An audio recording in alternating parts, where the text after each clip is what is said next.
স্বাগত এ সপ্তাহের অর্থনীতিতে। এবারের বিষয় বাজেট ও অর্থনীতির চ্যালেঞ্জ। আগামী 2 জুন অর্থ উপদেষ্টা জাতির সামনে উপস্থাপন করবেন 2025-26 সালের জাতীয় বাজেট।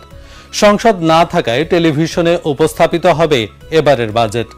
গত বছর ছাত্র জনতার অভ্যুত্থানে শেখ হাসিনা সরকারের পতনের পর এক ভিন্ন আঙ্গিকে ভিন্ন পরিবেশে আসছে 2025-26 অর্থবছরের জাতীয় বাজেট।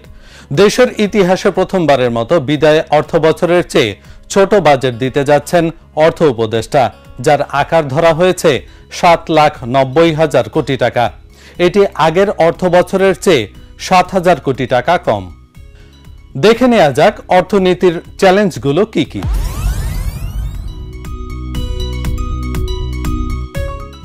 সরকার বলছে মূল্যস্ফীতি নিয়ন্ত্রণে আনার বিষয়কে সর্বাধিক গুরুত্ব দেয়া হবে বাজেটে। ধারণা করা হচ্ছে 2025-26 অর্থবছরের বাজেটে মূল্যস্ফীতি 6.5% নামিয়ে আনার ঘোষণা থাকবে। বর্তমানে বাংলাদেশের সার্বিক মূল্যস্ফীতির হার 9.35%। খাদ্য মূল্যস্ফীতিও কিছুটা কমেছে, তবে এখনও 9 থেকে 8% ঘরে রয়েছে। দক্ষিণ এশিয়ায় খাদ্য মূল্যস্ফীতি বাংলাদেশেই সবচেয়ে বেশি, যদিও খাদ্য মূল্যস্ফীতি কমতে শুরু করেছে। খাদ্য বহির্ভূত পণ্যের মূল্যস্ফীতিও কমতির দিকে। গত বছর বিশেষ করে জুলাই মাসে মূল্যস্ফীতি সর্বোচ্চ 11.66% পৌঁছেছিল, যা 2011 সালের পর সর্বোচ্চ ছিল।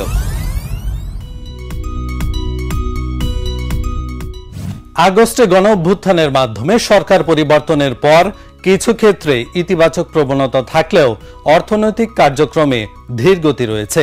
এর অন্যতম কারণ রাজনৈতিক অনিশ্চয়তা। সরকারি বেসরকারি সবখানে অস্থিরতা এবং আইনশৃঙ্খলা পরিস্থিতি নিয়ন্ত্রণহীন থাকায় বিনিয়োগকারীদের এখন কঠিন সময়ের মধ্য দিয়ে যেতে হচ্ছে। অনেক প্রতিষ্ঠানের ব্যবসা কমে গেছে, ব্যবসা সম্প্রসারণও থমকে গেছে। বিদ্যুৎ ও জ্বালানি সংকট এমন পর্যায়ে পৌঁছেছে যে ব্যবসায়ীরা এখন রীতিমতো কান্নাকাটি করছেন।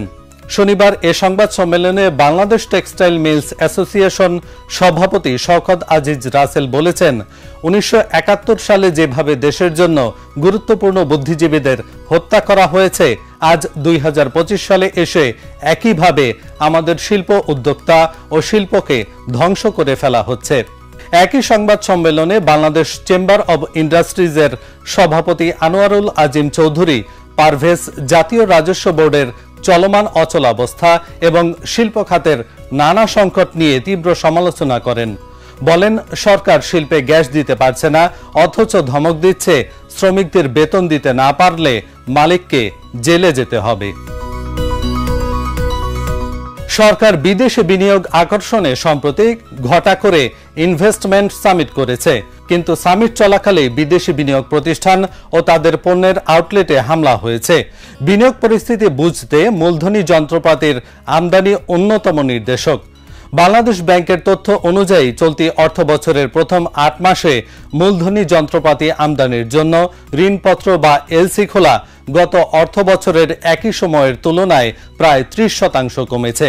একইভাবে মূলধনী যন্ত্রপাতি আমদানির ঋণপত্র নিষ্পত্তি কমেছে প্রায় 25%।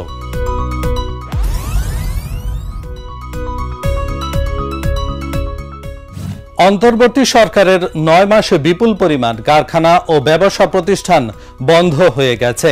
হাজার হাজার শ্রমিক কর্মহারা হয়েছেন। বিনিয়োগের ওপর নেতিবাচক প্রভাবের কারণে নতুন কর্মসংস্থান হচ্ছে কম। বাংলাদেশ পরিসংখ্যান ব্যুরোর সর্বশেষ ত্রৈমাসিক শ্রমশক্তি জরিপে দেখা গেছে, 1 বছরের ব্যবধানে দেশে বেকার বেড়েছে 3.25 লাখ।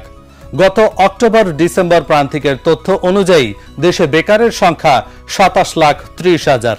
গত বছরের একই সময় ছিল 24 লাখ। উৎপাদনশীল খাতের সঙ্গে জড়িত শ্রমিকদের একটি অংশ বেকার হয়ে পড়েছে। তাই কর্মসংস্থান সৃষ্টি বাজেটের জন্য অন্যতম চ্যালেঞ্জ হিসেবে দেখা দিয়েছে। নতুন বাজেটে কর্মসংস্থান সৃষ্টিতে রাস্তাঘাট নির্মাণ, সংস্কার সহ গ্রামীণ অবকাঠামো খাতের কর্মযোগ্য বাড়াতে হবে।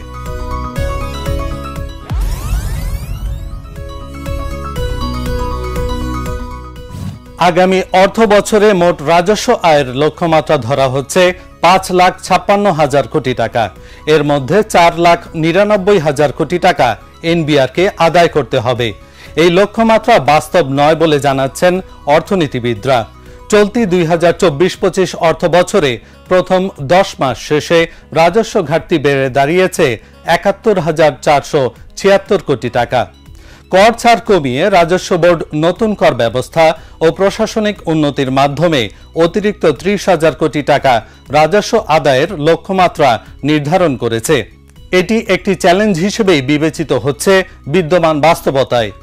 বাংলাদেশের কর জিডিপি অনুপাত বিশ্বে সর্বনিম্ন, মাত্র 7.4%। বিশ্বব্যাংকের সবশেষ বাংলাদেশ ডেভেলপমেন্ট আপডেটে সতর্ক করে বলা হয়েছে, রাজস্ব আদায়ের পরিমাণ কম হওয়ায় অন্যান্য বিনিয়োগে সরকারের টাকা দেওয়ার ক্ষমতা কমে যাচ্ছে। আগামী বাজেটে সরকার সব পণ্যে 15% মূল্য সংযোজন কর বসানোর পরিকল্পনা করেছে। এতে পণ্য ও সেবার দাম আবার বাড়তে শুরু করে কিনা সেটাই দেখার বিষয়। আগামী বাজেটে প্রত্যক্ষ কর বাড়িয়ে রাজস্ব বাড়ানোর দিকে নজর দিতে হবে। করের হার না বাড়িয়ে ভিত্তি বাড়াতে হবে। শিক্ষা, স্বাস্থ্য ও সামাজিক সুরক্ষাকে অগ্রাধিকার দিতে হবে। একই সঙ্গে বিনিয়োগ ও নতুন কর্মসংস্থান তৈরির পরিকল্পনা থাকতে হবে। এখন এ পর্যন্তই। পরবর্তী এ সপ্তাহের অর্থনীতি দেখার আমন্ত্রণ জানিয়ে শেষ করছি। ধন্যবাদ।